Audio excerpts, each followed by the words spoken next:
On a cold autumn morning in the city of Boston, Nathaniel Nate Donovan, one of the richest men in the United States, looked absently out the window of his office at the top of one of the city center's skyscrapers.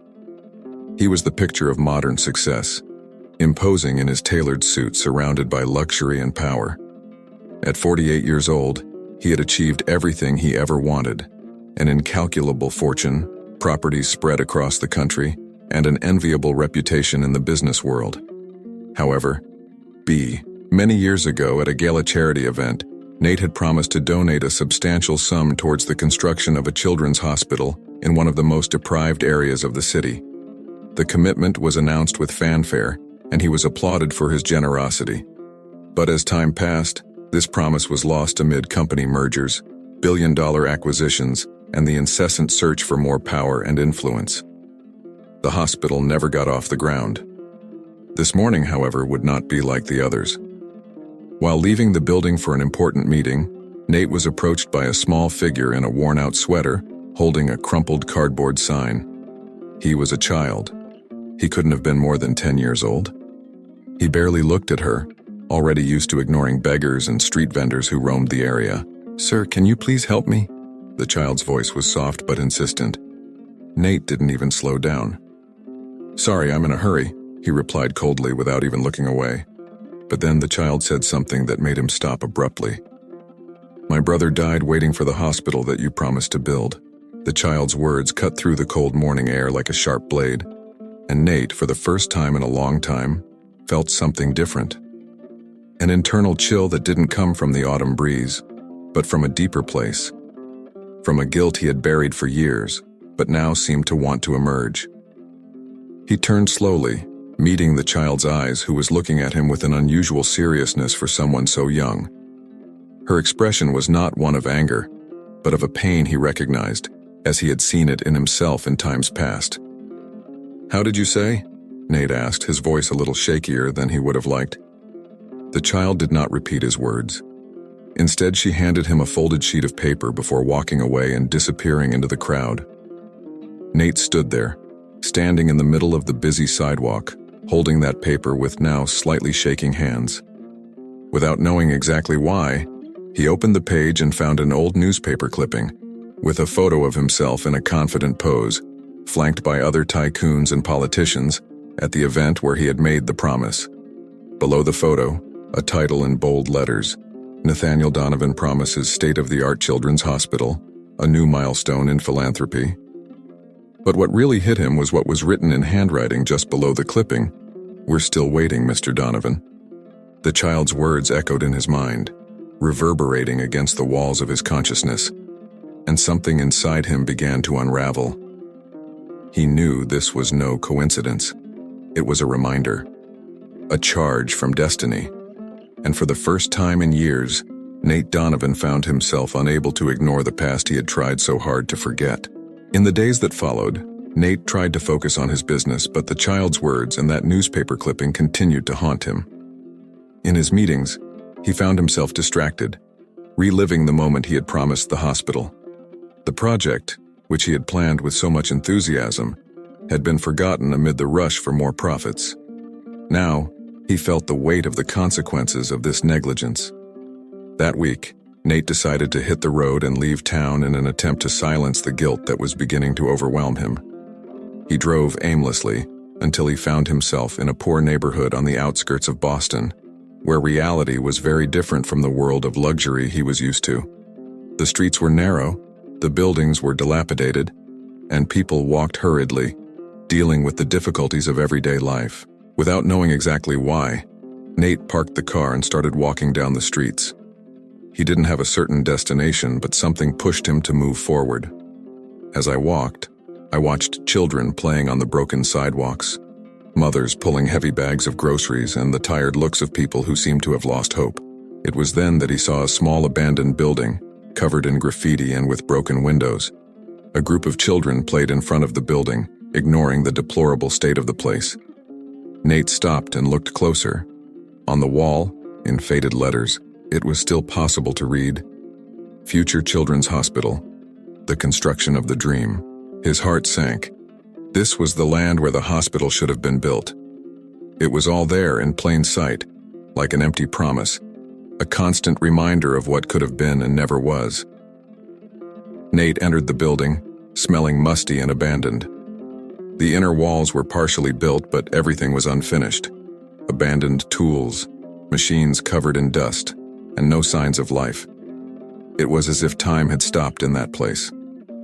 While exploring the interior of the building, Nate was approached by an elderly woman who appeared at the door of a neighboring house. "Did you come to finally finish this?" she asked, with a look of mixed hope and distrust. Nate hesitated, but something in his expression revealed who he was. "You're that businessman, aren't you? The one who promised the hospital for our children." Nate nodded, unable to find the right words. "Yes, I am."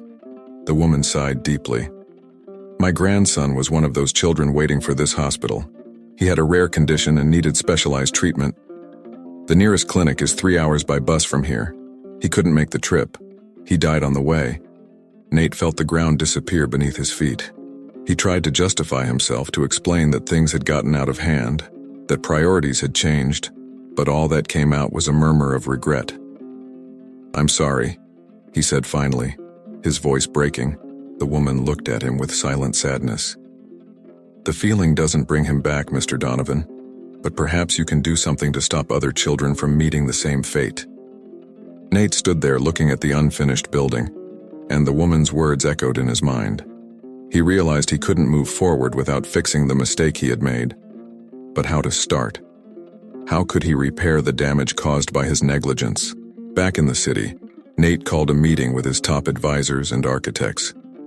They were used to discussing million-dollar acquisitions and mergers, but when Nate announced that he wanted to resume construction on the children's hospital, silence fell over the room. "Mr. Donovan, this project was shelved years ago. Wouldn't it be more profitable to invest in something else?" asked one of the directors, clearly uncomfortable with the sudden change in priorities. "It's not about profit," Nate replied firmly, feeling an inner fire he hadn't experienced in years. "It's about doing what's right, keeping a promise." What followed was an internal battle within Nate's own organization. Many of his business partners did not see the point in investing in such a large and expensive philanthropic project. There was opposition, heated arguments, and even threats of dismissal. But Nate was determined. For the first time in a long time, he didn't care about the numbers, the growth charts, or the profit margins. What mattered was repairing the error. Construction of the hospital resumed, but not without obstacles. There were licensing issues, unexpected financial challenges, and even sabotage from competitors who wanted to see Nate fail. But against all odds, the hospital began to take shape. During this process, Nate made a point of visiting the site frequently. He talked to families in the region, listened to their stories, and made promises. This time, promises he knew he would keep. Slowly, his presence began to be seen with less suspicion and more hope. One day, while walking through the construction site, Nate saw the same child who had approached him in front of his office. She was there, watching silently, as if she was waiting to see if he would actually follow through on his word. Nate approached, feeling a weight on his chest. "I'm trying to make things right," he said, crouching down beside the child. "It's still not enough, but I promise I'll finish what I started." The child looked at him with serious eyes, evaluating every word. "Promises are easy to make, sir. It's hard to keep them." Nate nodded, knowing he was being tested. "This time I will comply. And when the hospital is ready, I want you to be the first one in." The child didn't smile, but he didn't refuse either. She just nodded, as if giving him one last chance. Weeks turned into months, and the children's hospital began to take shape, with walls erected, roofs completed, and windows installed. The project was finally moving forward, bringing new hope to the community that had been forgotten for so long. Nate Donovan was more involved than ever, personally overseeing progress and ensuring every detail was executed perfectly. However, as in any great undertaking, destiny had its own plans. On a rainy afternoon, Nate was in his office reviewing the latest reports on the hospital when he received an urgent call from one of his engineers on site. "Mr. Donovan, we need you to get here as quickly as possible. There's been an accident." Nate's heart skipped a beat. Wasting no time, he left everything and headed to the construction site, fearing the worst. When he arrived, he found the place in chaos. Ambulances and firefighters everywhere, panicked workers and a crowd of area residents watching from afar, worried. He ran towards the engineer, who was waiting for him with a serious expression. "What happened?" Nate asked, trying to control his anxiety. "There was a partial collapse in one of the sections of the building. A beam fell during installation and there are people trapped in the rubble," replied the engineer, visibly shaken. Nate felt a lump in his throat. He knew that every minute was crucial, so without hesitation he joined the rescue team, helping however he could. As the hours passed, the rain continued to fall, making the rescuers' work even more difficult. Every scream of pain that emerged from the rubble was a direct blow to Nate's conscience. Finally, after hours of hard work, the last person was pulled from the rubble. Nate watched in silence as the victims were loaded into ambulances, feeling helpless. The tragedy seemed to have struck home in his quest for redemption, threatening to destroy everything he had been fighting for. But the worst was to come. In the midst of the confusion, Nate spotted the child who had confronted him weeks before, the same boy who had led him to reconsider his life. The child was there, watching silently, her eyes full of tears. Upon seeing Nate, the boy ran towards him. "My father, he was working here today," said the boy, his voice shaking. You need to find him." Nate felt his body shudder. He grabbed the child's shoulders, trying to calm him down. "We'll find him, I promise. We'll do our best."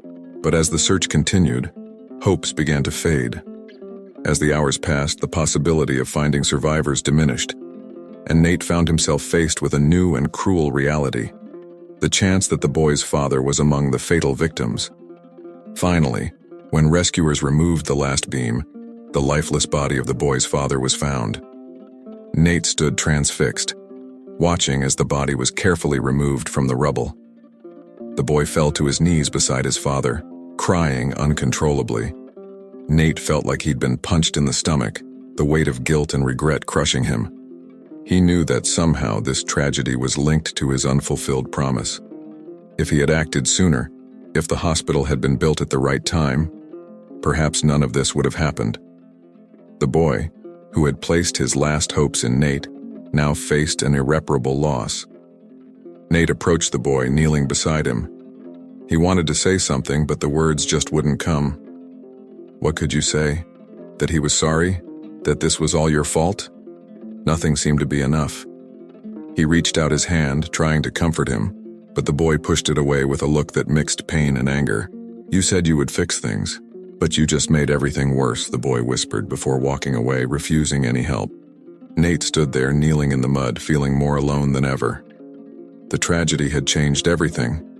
What was once a mission of redemption now seemed like an impossible burden to bear. He had failed not only himself but also the people who needed him most. And this failure consumed him. In the days that followed, Nate isolated himself, canceling meetings, avoiding the media, and withdrawing from everyone. The hospital was still under construction, but he could no longer see a purpose in it. The weight of what happened seemed unbearable. The voices that had once applauded him now criticized him, and he saw himself as a man who had ruined his own chance at redemption. But fate still had one last twist in store. One morning, Nate received a letter. It was the boy's. On paper, few words, but they carried a huge impact. "My father believed in second chances. I don't know if I believe in it anymore, but I'll wait and see." The boy's words hit Nate unexpectedly. He realized that despite everything, there was a small window of hope, one last chance to do something right. And this time, he wasn't going to waste it. After receiving the boy's letter, Nate sat in his office for hours with the paper crumpled between his fingers. He reread the words again and again, feeling the weight of the last sentence. "But I'll wait and see." That little phrase was more than a simple warning. It was an ajar door, a second chance, perhaps the last one he would have.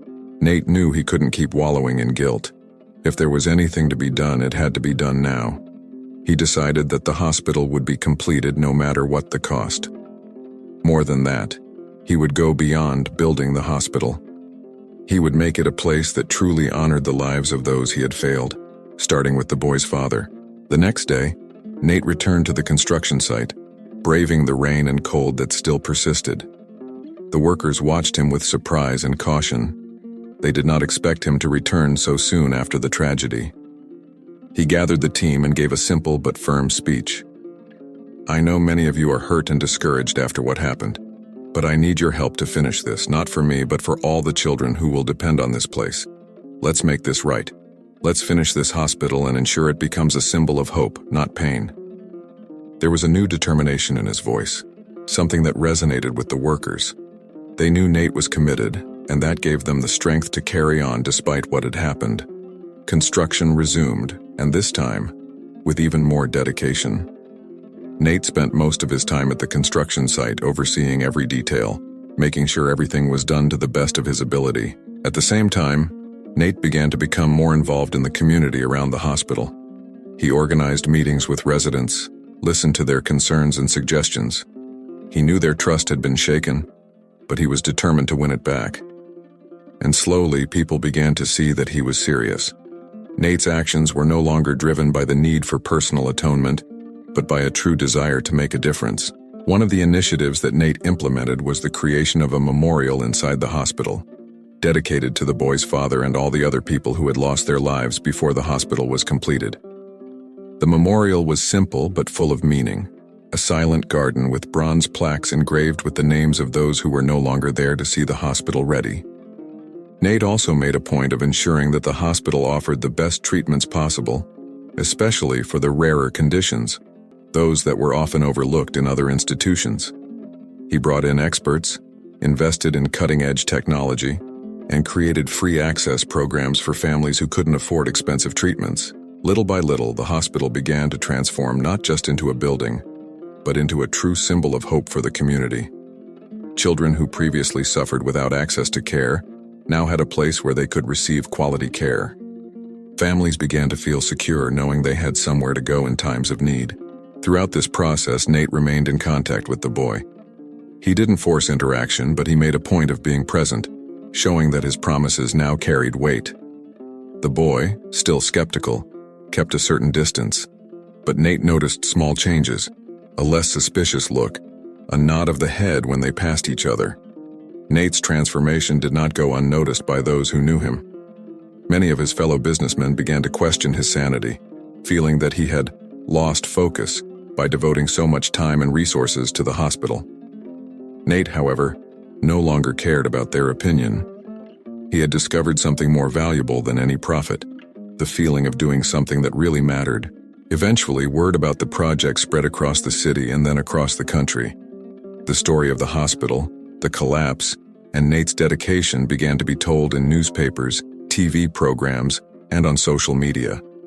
Many people were touched by his move, and donations began to arrive from other people who also wanted to contribute to the cause. As time went on, Nate noticed that the hospital was not only helping the community, but also itself. He began to realize that no matter how much he tried to right the wrongs of the past, the most important thing was what he did in the present. And in the present, he was doing something good, something that was saving lives and bringing hope to those who needed it most. Finally, after months of hard work, the hospital was ready. The grand opening was scheduled for a sunny morning, and the entire city seemed to be in attendance. There was an air of celebration, but also of reflection. Everyone knew what had happened. Everyone understood what that hospital represented. When it came time to cut the ribbon, Nate hesitated. He knew this was the culmination of all his effort, but he also knew he couldn't do it alone. He turned to the boy, who was standing in the crowd, watching. "Come here," Nate said, holding out his hand. "I need you to help me with this." The boy stood still for a moment, silence falling over the crowd. Then slowly he walked over to Nate. The audience watched expectantly as the boy took the scissors offered by Nate.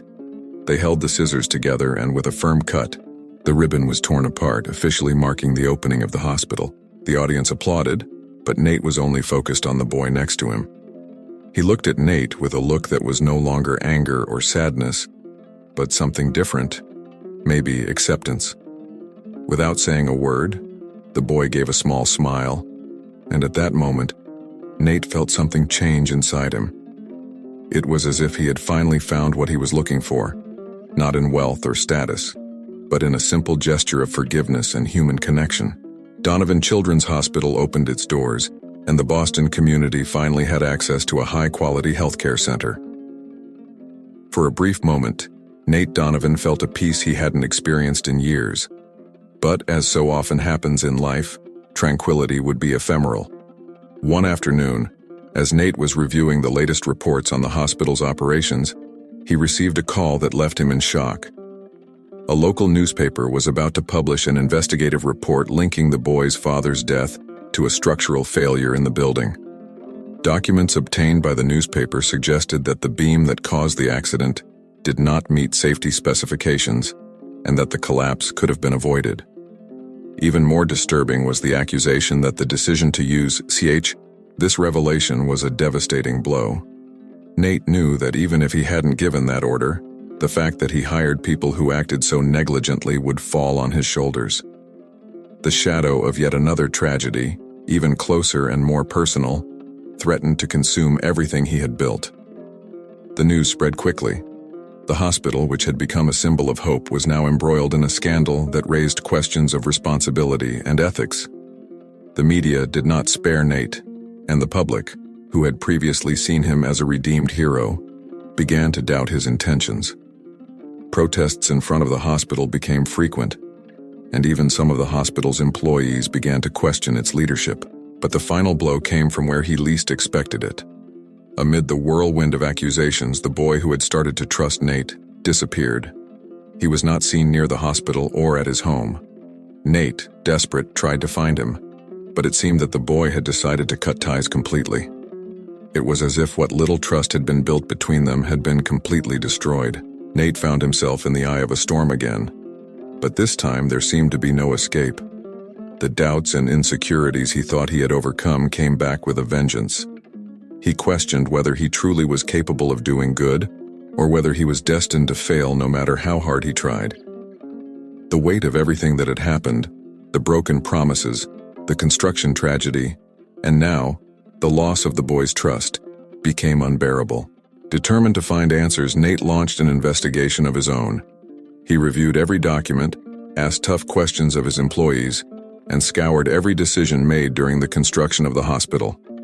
What he discovered was a complex tangle of poor decisions, where the search for efficiency and savings overrode safety and quality. Although he didn't give the order directly, he realized that the culture he had created at his company, where profit always came first, was responsible for. With these discoveries, Nate called a press conference, something he had avoided since the scandal began. He knew he needed to face the public and the media, not only to clear his name, but to publicly and definitively acknowledge his mistakes. At the press conference, Nate didn't try to apologize or justify himself. Instead, he took full responsibility for the failure that led to the boy's father's death. He announced that he was donating much of his personal fortune to fund continued improvements to the hospital and ensure that nothing similar would ever happen again. He also announced his resignation from all his companies, saying the time for seeking power and influence was over for him. "I failed," he said, his voice firm but full of emotion. "I failed those who trust me, the community, and most of all, a boy who believed I could be better. I can't erase the past, but I can try to make sure the future is different. And that's my final promise." Nate's speech was met with a mix of reactions. Some saw it as a courageous admission of guilt, others as a desperate attempt to salvage what was left of his reputation. However, Nate no longer cared what others thought. He knew he was doing what was right, even if it meant losing everything he had built over the years. However, there was one last thing Nate needed to do. That night he returned to the hospital, now a place of silence and reflection where few patients and doctors circulated. Nate headed to the memorial garden, where the boy's father's name was engraved on a bronze plaque. He knelt before the name, and for a moment he simply stood there, letting the tears finally fall down his face. Then from the corner of the garden, Nate heard light footsteps. He slowly stood up and saw the boy watching him from afar. Nate didn't try to get closer, afraid of pushing him away again. But the boy took a step towards him, and then another, until finally it was in front of him. "What you said today?" The boy began, hesitating. "I heard." Nate nodded, speechless. "I don't know if I can forgive you," the boy continued, his voice firm but vulnerable. "But I think you're trying, and that matters." Nate swallowed hard, feeling the gravity of the moment. "I do not expect your forgiveness," he said sincerely. "But I want you to know that I'm going to keep trying. Not just for you, but for everyone I've let down." The boy was silent for a long moment, then, in an unexpected gesture, he extended his hand to Nate. It wasn't a hug, nor a full forgiveness, but it was a start. A gesture of acceptance, perhaps, that they were both ready to move forward in some way, together. Nate accepted the boy's hand, and together they stood there in front of the memorial, in silence. The past could not be changed, but the future, that brief moment, held the promise of something new, a chance to rebuild not just a hospital, but a lifetime of regrets. The days following Nate's resignation were turbulent. The business world was shocked by the sudden departure of one of its most prominent leaders, and the media wasted no time in speculating about the future of his companies and his fortune. However, Nate was oblivious to all of this. He had withdrawn from public life, choosing to dedicate himself completely to the hospital and the community around him. Over time, Donovan Children's Hospital became a beacon of hope, not just for Boston, but for the entire country. The story of its construction, the scandal, and Nate's subsequent redemption have become part of the place's identity. People began to see the hospital not as the result of a broken promise, but as an example of what can be achieved when seeking to right the wrongs of the past. Nate, in turn, found a new purpose in his life. He was no longer the tycoon obsessed with accumulating wealth and power, but rather a man who was trying to make a difference in the most tangible way possible. He was actively involved in the management of the hospital, but not as a distant authority figure. He was there day after day, talking to patients, helping doctors, organizing fundraisers, and listening to the stories of those who walked through his doors. Nate's relationship with the boy also began to change. They never directly discussed forgiveness, but a kind of silent understanding formed between them. The boy began spending more time at the hospital, participating in activities, helping out as a volunteer, and in many ways following in his father's footsteps. Nate, in turn, made a point of being present, offering support and guidance when necessary, but always respecting the boy's space. A year has passed since the hospital opened, and Nate decided it was time to do something special. He organized a ceremony to honor the victims of the collapse and the children who had died before the hospital was built. It was a simple but deeply emotional event where Nate, for the first time, publicly shared his journey of transformation. At the ceremony, Nate took the stage to speak. He didn't have a speech prepared, but he spoke from the heart. "When I started this journey, I was trying to redeem myself for all the mistakes I made. I wanted to make things right, to erase the failures of my past. But along the way, I learned that it's not about erasing the past, it's about building something new from it. This hospital is not just a symbol of hope for this community. It is, for me, a constant reminder that we are all imperfect." The audience, made up of community members, patients, and hospital staff, was silent as Nate spoke. And then, from the back of the room, the boy stood up and walked to the stage. He looked at Nate, and in an unexpected gesture, hugged him. It was a simple hug, but full of meaning. And in that moment, Nate knew that although complete forgiveness was still far away, they had achieved something more important: a mutual understanding, a new form of relationship based on respect and a shared hope. After the ceremony, as the sun began to set over Boston, Nate stood in the memorial garden reflecting on everything that had happened. He knew his journey of redemption was far from over, but he also knew he had done the right thing. He had turned a broken promise into a life mission, and in the process he had found a new way to be of service to the world. The hospital would continue to grow and serve the community, and Nate would continue to work tirelessly to ensure it stayed true to its mission. He had lost a lot, but he had also gained something that money could never buy: a new perspective on life, a genuine connection with the people around him, and the feeling that he was finally living a life of true purpose. 5 years have passed since the opening of Donovan Children's Hospital.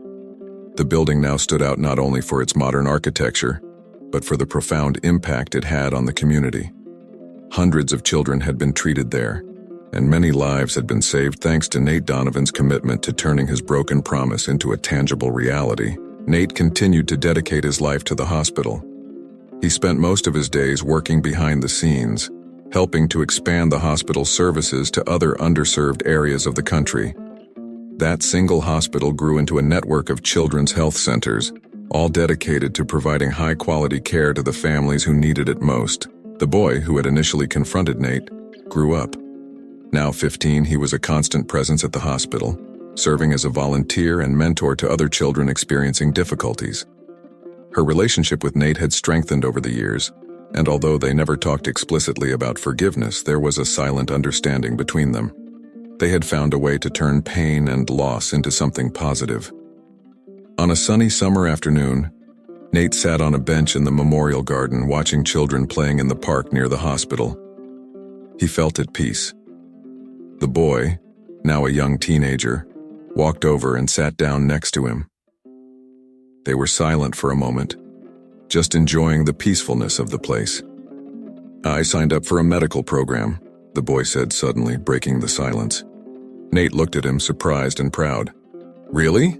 That's amazing. I'm sure you'll be an excellent doctor." The boy gave a small smile. "I hope so. I want to help people like my father did, and like you are doing." Nate felt a rush of emotions but remained calm. "You're going to make a huge difference in people's lives, and I'll be here to help with whatever you need." The boy nodded, and the two returned to looking at the garden where the flowers swayed gently in the wind. Nate knew there was still a lot of work to be done, but now he had a clear vision of how he wanted to live the rest of his life, helping others, building something meaningful, and most of all, keeping his promise to never abandon those people who depended on him. As the sun began to set, casting a golden light over the hospital, Nate stood up with the boy by his side. Together, they walked back to the hospital, ready to face the future, confident that this time they were on the right path.